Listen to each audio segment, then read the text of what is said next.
just watching a golden eagle drift on by. So I included that little first clip just to show you what the back of the gray and black tank looked like after I altered them to be partly as one and to tuck in the draining of those two tanks closer, because before they were out almost as far as the cage, and they were the first thing to get knocked off, pulled off, if you went into any deep ditches. So that was the first phase, if you will, of modifying so I had better departure. But this next phase gives me the most departure angle I could ever get without removing the basket. But I think the basket's a good way to protect the rear of the trailer. Okay, who took my sewage valves? My gray and Blackwater sewage valves, where are they? And then I ran the PVC into both, and here's my one single shut off. That was what that first one is. I did back a few years, so let's go forward to 2024. So I've been slowly ripping out the covering, the insulation wrap, and the diesel heater out from under the frame, because I'm going to remove, this is a black tank and gray, and I'm going to remove them. This is my vent for the toilet, which I'll also relocate. Now, you know, being that the new idea will be hopefully successful. But basically, they got the two long tanks. So what the goal is, drop both tanks down, and you can see how close it comes to the end. And then keep one tank, but rotate it 90 degrees so it tucks in closer to the wheels and leaves more of an open space here to give you slightly better departure angle, which will also allow me, though, the other benefit is when you have two tanks in the colder weather that aren't really ever full of water, that's a lot of air not being heated. So that'll free up the last couple of feet of this end of the trailer for me to insulate right up into the frame and just make that a whole lot better for a winterization. Okay, I've taken the two main cross brackets off. I'm using pails to support the two tanks. Right now, this intermediate bracket is must be stuck to the tank via these rubber grommets, which is fine. So that's no longer attached. It took 17 millimeter wrench socket to remove, and I've shimmed it like this so I could slowly lower it little by little to try and see what's all still attached as I lower it without it just dropping and ripping something off. At least that's the strategy. Yeah, so these are the wires from the heat pads. And then right above there you can see where the gray water enters the tank. I'm going to cut the lines to the gauges that measured how full the tanks were, not that they were that useful. Apparently I had a mouse live in there for a little bit at some point.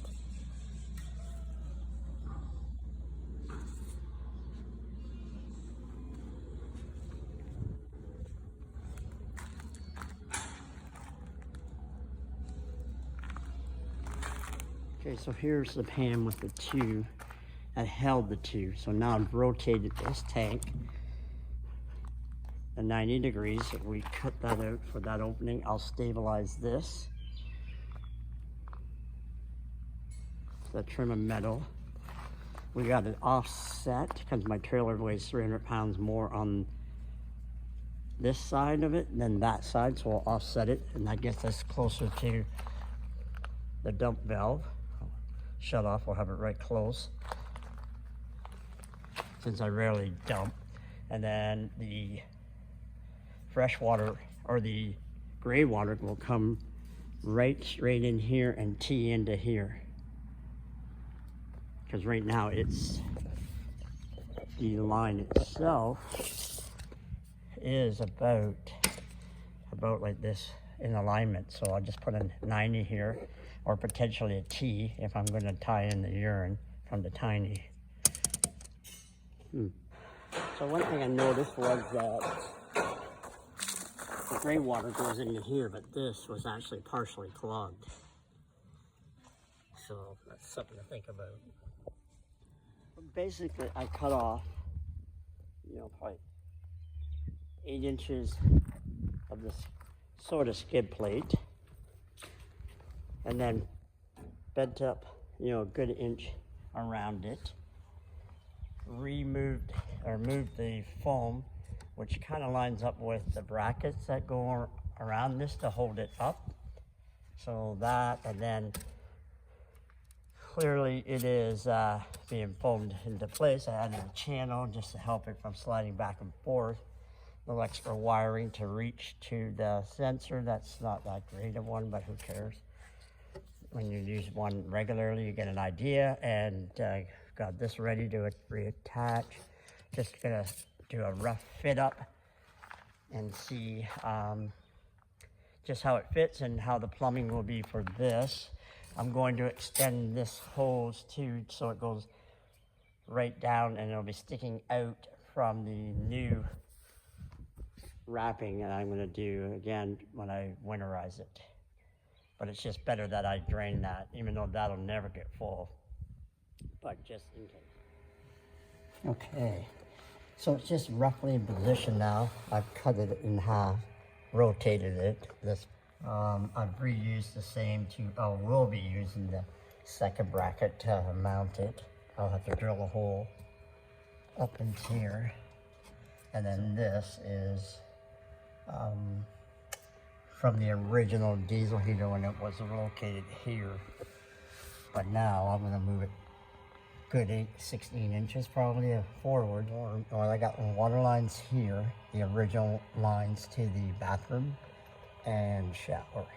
These here lines are recirculating when I have a slow recirculation turned on, pump turned on. So this is from my Blackwater rinse from the outside, but I also have my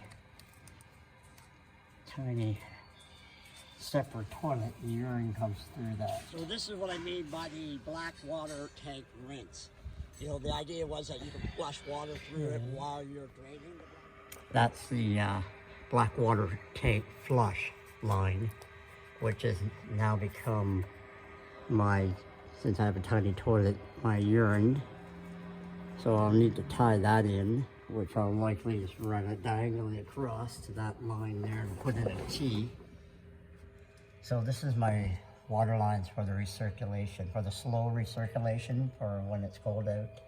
This was the line when I had a toilet that needed flushing. Now I don't. And then see how that goes. You can maybe see the plumbing in there. It has to come out and tee into that. And then, yeah, I think that's what I'll do is just run it straight to this. And then that'll take care of the gray. It'll drain out that side. And I should be pretty golden. Kind of a view from this side. So these are just wires. I ran 12-volt wire to run the fan. This is from the diesel heater, but I'll be putting in a different harness. Could be tricky. You can see how much more rear that clears out. And the diesel heater, as mentioned, up in there. And that's the water line to the bathroom. And then the white pipe that I cut off is the venting for the tiny toilet. So it'll also get rerouted and come straight over this way. So it looks like this is going to work out really well. Better than I started to think it was going to when I jumped into it. Okay, so this is the gray tank presently. So I've got it supported. So I mounted the diesel heater there. I'll be piping from here over to the P. But I've now added 2 inches of styrofoam up top. for the most part, above the tank. I'll do that one spot there. I've connected the wires. I'll finish the plumbing shortly. And not getting too much styrofoam near this, just because it does get fairly warm and I don't want it to melt the styrofoam, which it is capable of. Then I'll run the hose from that along here, across. Those are my recirculating lines. And it'd be nice to be able to fit it through there. And then this is from the diesel inside and propane heater going up through the bathroom. So that brings heat from the inside out. And then I'll be running heat along it going forward. And you'll be able to see that here in a second. So that is the heat tying into the gray water tank, and if you go beyond the T, that is from the shower, the bathroom sink, and the kitchen sink. The blue hose will be venting, which I'm going to put it right down through, so should it ever spill, it won't leave the fluid inside the wrap of the whole frame. And so basically what I do is add these framing between the tanks in order to attach the ABS wrap. So as you can see, the diesel heater in the rear feeds forward. There's a vent right here, and then the end of it follows along the drinking water tank to the face of the general water tank. You can see the hydraulic brake lines, or the disc brake lines. Yeah, so then the diesel pump, hopefully putting the pump here isn't going to be a problem for wrapping, but we'll see. And then of course I will have to come up with a finishing plate for here to seal that so that it doesn't get any bugs or insects in it while traveling about. So that's kind of the deal at the moment where I'm at. So the tank here, I've put in 2-inch styrofoam, so that's 4 inches. I'm gonna have a 1-inch styrofoam go from here over to here, and same in the middle, but not too close to the heat coming out of here. And then I'll do the same here where the 1-inch styrofoam goes, because this is basically 1 inch thick. And we'll run right across this beam, which is where I'll tie on the next layer of ABS sheeting. I have yet to really work out how I'm going to slope this back. And we'll figure that out as we go. So that's sort of where we're at. And I had to replace that valve on the drinking water. It hasn't been working for the last couple of years. I guess the valve just was the shits.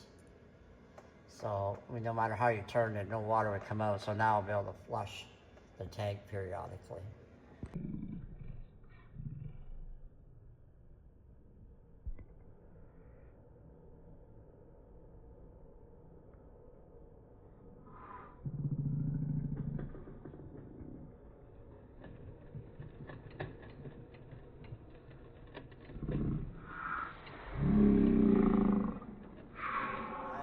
Rerouted the venting for the separate toilet, so now instead of going straight across and then across the back, it now rides tight up to the frame and cuts straight out and vents over on the other side there, which I made up my own kind of a vent with a screening on it so no bugs can get in there, no insects. And then as well, the piping here just from the is really the Blackwater flush, which I joined in the separate toilet urine bypass, and that also enters into the gray. So I'll finish up with the diesel installation, test it, both tanks, and then I'll start wrapping it all back up, insulating and wrapping it. So along the very back wall, the very back of the trailer, I built some aluminum framing and stuffed it with 2-inch styrofoam along the back. So now I will stuff insulation in here, the rock wall insulation to fill that, and then as I said earlier, to create a pathway up just where the hot air will go, like a ductworking, if you will. So that is the plan there. So I'm gonna also have to build this up a bit. See how that goes. So insulation wise, now that I just have the gray, I ran the ducting, and I started up the diesel heater. This is a HLN. It's a premier diesel heater. It doesn't cost near the money that the Weebasco does. And I have the Lavinaire diesel heater inside, also a very good one. I thought I'd try both since I'm in the same price range. Right now, I should get it all finished wrapped tomorrow. You can see the 1 inch, 2 inch, 2 inch, and the next piece of ABS will come across.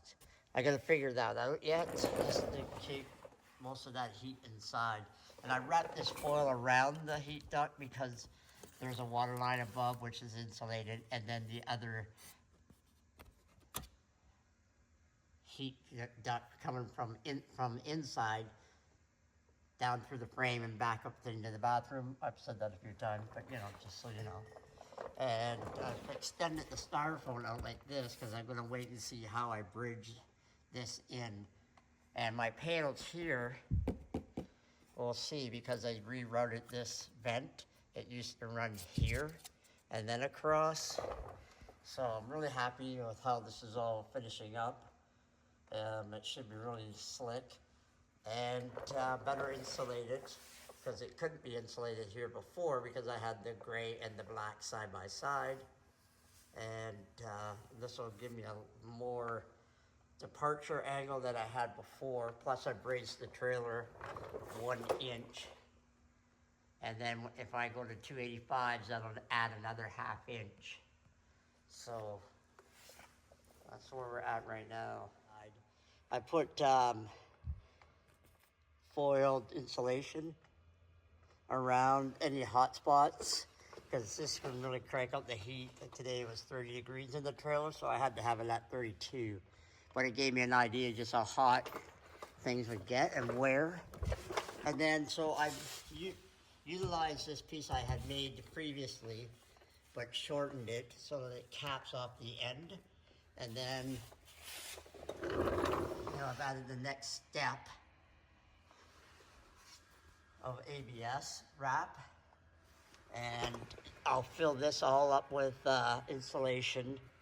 I'm going to make out of the foil sheet, make this area like a ductwork, and then the next ABS sheet will go from here to here, and then the next sheet will drop down and go across. So you can see I've got 2 inches of styrofoam there.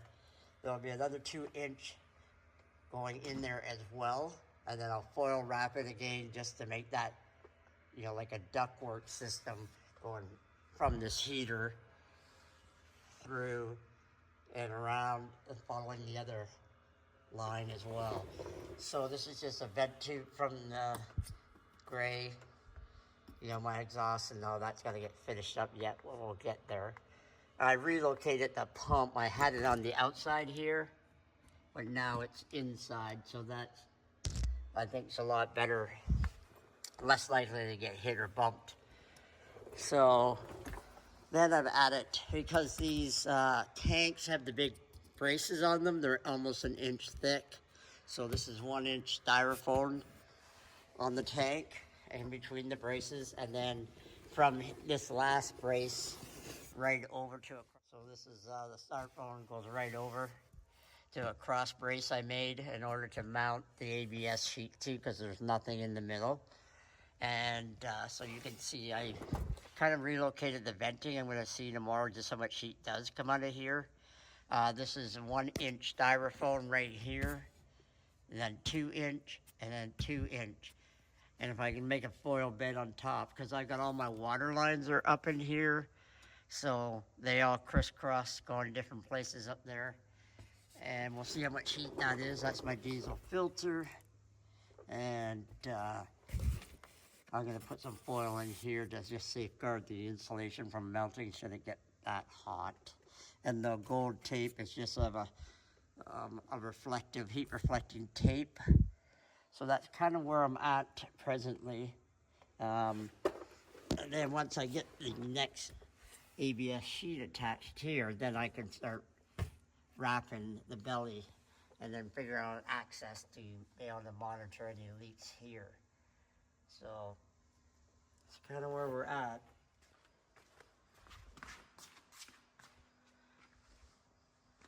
So now the gray tank is rotated 180 degrees. This is now the shut off, open and dripping and what have you. The shut off valve is inside insulated on the back side here. And to access it, you just go through this hole and pull the lever. But look at how much more departure angle I've gained.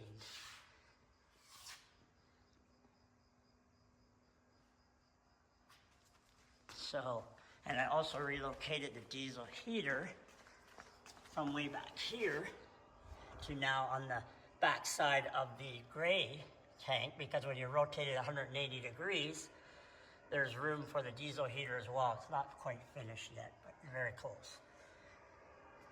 And then my tiny toilet vent.